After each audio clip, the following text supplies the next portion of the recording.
Isang mainit at mapagpalayang hapon sa mga kasamahan natin, lalong-lalo pa yung mga galing probinsya. Maraming salamat po sa inyo. Yung iba dyan, umalis madaling araw pa. Anyway, ngayon po ay kaarawan ng dakilang bayani ng mga manggagawa, si God Andres Bonifacio. Siya po ang bayani na nakipaglaban hindi lang sa uring manggagawa, pati na rin sa lahat ng inaaping mga Pilipino. Palakpakan po natin si God Andres Bonifacio.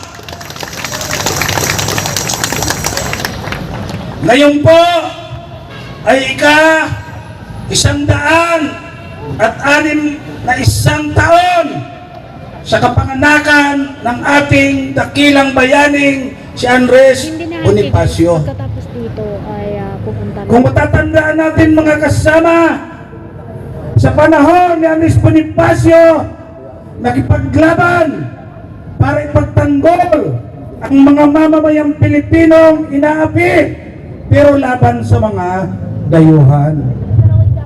Sa ngayon, tayo, lalong-lalo na sa anay ng manggagawa, nagkakaisa para ipagtanggol ang karapatan ng mga manggagawa at mga Pilipino, hindi laban sa mga dayuhan, kundi laban mismo sa kapwa Pilipinong mga mapang-api, mga papagsamantala, mga magnanakaw at mga kurap.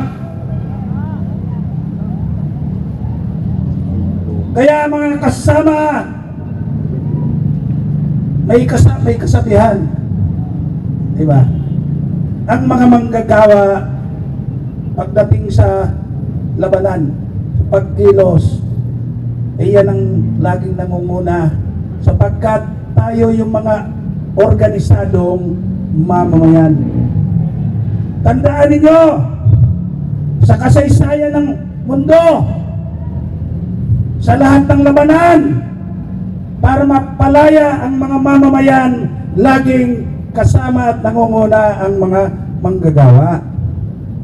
Kaya po, mga kasama, makinig tayong mabuti, sapagkat mahaba ang sasabihin ko, kaya lang namabaos ako sapagkat konti lang ang tulog ko kagabi. Pero pipilitin natin. Una, lahat tayo, o hindi na lahat siguro, nabudol tayo nitong administrasyon ito. Si Marcos, anong kauna-unahang kasalanan sa atin? Niloko tayo sapagkat nung nangangampanya, anong sinabi niya? Gagawin niyang 20 piso lang ang bawat kilo ng bigas. Yan, maliwanag po sa inyo. Ang problema sa atin nung araw, tumadala kayo sa mga pagpupulong, ganito, di ba? Wala di isang Pilipino nagtanong na yung 20 pisong bigas, baka yun ay kalahating kilo lang o 1/4 kilo lang. Sa makatuwid, nabudol tayo. Huwag na tayong papabudol ulit, sapagkat tandaan natin yung mga politikong mga manluloko. Yan, mag-i-eleksyon tayo mga kasama, pero Mayo pa ho yan. Okay. Ngayon, tayong mga manggagawa, di ba inaasahan natin na may mga benepisyo tayo sa administrasyon ni Bongbong Marcos? Wala po. Walang karagdagan. Ano ang pasalubong? Ano ang ginawa niya? Magtaas ng mga bilihin. At hindi naman tumataas yung mga sweldo ng mga manggagawa. Kaya tuloy-tuloy po ang laban natin. Tingnan natin, ano ba ang mga kasalanan itong administrasyon na ito, na kung nabubuhay si Andres Bonifacio, siguradong aangal at malamang kasama natin dito sa pakikibaka ng mga manggagawa. Una, nung mahalal Si Marcos, anong unang ginawa? Magliwaliw sa ibang bansa. Puro travel. Sino ang gumagastos? Di ba pera ng mga mamamayan? Lalong-lalo na tayo mga manggagawa, sapagkat tayo sa lahat ng nagbabayad ng buwis na hindi nandadaya, sapagkat yan ay kinukulikta bago ibigay sa inyo yung sweldo. Di ba ba? Sa makatuwid, sa lahat ng taxpayer, tayo yung religious na nagbabayad, walang kulang, walang daya, kahit isang sintabo. Pagkatapos gagamitin lang sa pagliliwaliw. Ngayon, bakit sinasabi niya, magta-travel ako sapagkat para pumasok yung mga investor sa Pilipinas. Magtatatlong taon na po sapagkat tayo na nasa ani ng mga manggagawa. Mayroon bang pumasok na isang investor? Umpisa na umupo si Marcos? Wala po. Sapagkat ang katuwiran niya, pag pumasok yung mga inimbitahan niya mga investors, magkakaroon daw ng mga factory dito. Diba? Sa makatuwid may trabaho daw nakaragdagan. Mayroong magdagdag na trabaho? Wala. Yan. Nabudol na naman tayo. Di ba ba?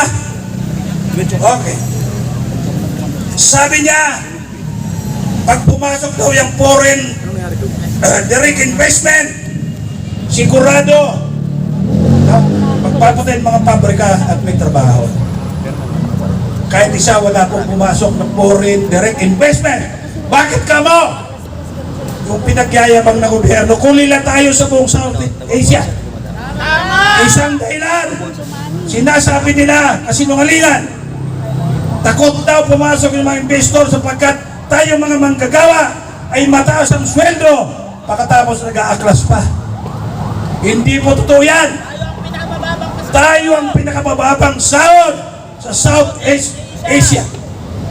Kasinungalingan, nabudol na naman tayo mga kasama. Bukod yan,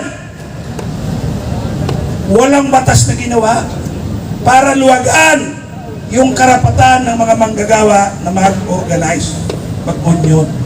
Kaya ngayon, mabuti tayo, buo pa at malakas lumalaban. Yung ibang grupo dyan, nagkalusaw-lusaw na po. Yung iba kakampi na nung administration. Diba? Binayaran sabi nyo. Alam naman natin yun, mga bayaran. Diba? Okay. Kami, walang bayad! Alam natin yan. Araw-araw gumagastos. Hindi tayo binabayaran kayo, lalong-lalo ng mga galing sa probinsya. Yung mga kasawa natin galing pa sa bundok ng Quezon, mabuhay kayo! Quezon Electric Cooperative. Marami tayong kasama sa bundok. Pagdating ng araw, bababa po sila rito. Magsasama-sama ulit tayo. Yung kasamaan namin, huwag kayong magtampo kung di kayo nabanggit. Kasamaan namin na nanggaling sa export position Bataan. Ayan. Nandito, malis ang 4 pa ng madaling araw. So, yan, foreign direct investment. Wala po. Nabodol tayo. Wala na ngang pakinabang, mga kasama. Walang ginagawang mabuti para sa mga manggagawa. Anong ginagawa? Pangalawang ginawa niya, mga kasama, nagbuo ng tinatawag na mga harlikapan. Alright. Anong ibig sabihin? Yung pera natin na nasa ahensya ng mga gobyerno para gamitin sa mga mamamayan, kinuha. Okay, pupuntahin sa PhilHealth. Unahin natin ang land bank. 50 billion kinuha ng gobyerno galing sa land bank. Imbis na ipautang sa mga magsasaka. Saan ang maharlikapan? Wala. Okay. PhilHealth, Nasa bulsa din nila. 89 million. Yung PhilHealth kasi, yan ay pera ninyo, pera natin, na dapat yan ay gagamitin para sa tuloy-tuloy na kalusugan ng mga mamamayan. Kinuha ng gobyerno, ang naiiwan na lamang sa 89 billion ay 29 billion pesos. At kung hindi pa pinigilan ng Korte Suprema, inubos na yan. Diba? Kumuha rin ng pera sa Development Bank of the Philippines. Hindi ako sigurado kung 50 billion din. No? Nasa bulsa din. 62 Ah, billion. Kumuha ng pera sa GSIS na kung saan yon ay nakalaan para sa mga bendisyo ng mga government employees. Sa ngayon, wala nang mautang. Yung pabahay ng mga manggagawa sa GSIS ay na bulilyaso na.